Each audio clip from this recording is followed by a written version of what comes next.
Good morning. It is June 18th, 2025, and I am Bobby Jones with the Anchor Watch Morning Briefing.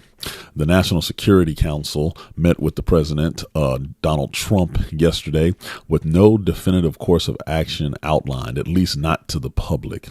Now, this falls on the backdrop of Iran now targeting or preparing to target American assets throughout the Middle East region. This is significant because reports are from the Wall Street Journal that both Israel and the United States are running out of missile interceptors. And for those who don't know, the air defense systems that Israel has been using with United States integrated into it have basically a finite or limited number of interceptors, missiles to knock down missiles before they actually hit their targets.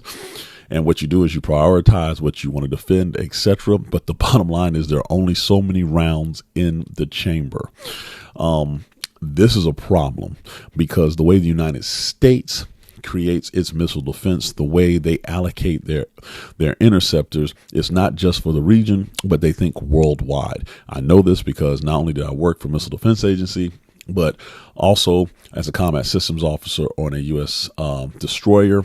I was very mindful of the amount of interceptors that we had for just such a situation. The problem is Iran has a large inventory of relatively cheap, simple ballistic missiles, and it's a lot harder to knock those missiles down than it is to fire those type of missiles at a target. So this changes the tactical reality on the ground and will have strategic implications for how both Israel and, if need be, the United States gets involved.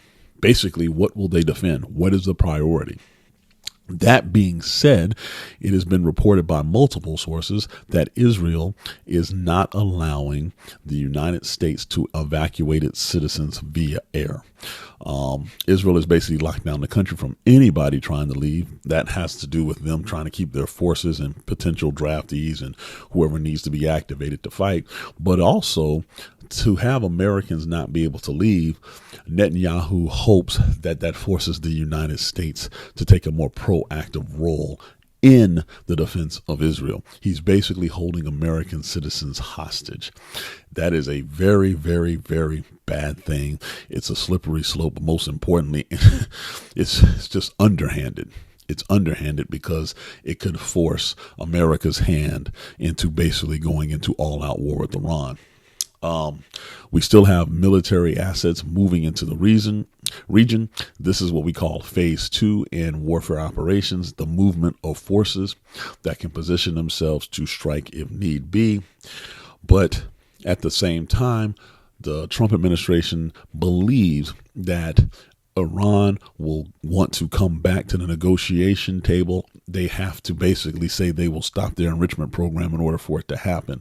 They're willing to send Steve Witkoff, the special envoy of the Middle East, and Vice President J.D. Vance to directly negotiate if Iran stops and says that's what they want to do.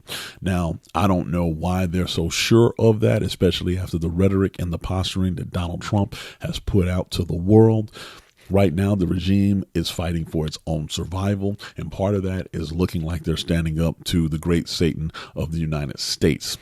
This is very complex, very complicated, and to be honest, I don't know if Iran has an off-ramp because the United States and Israel do not seem like they're serious about giving them one.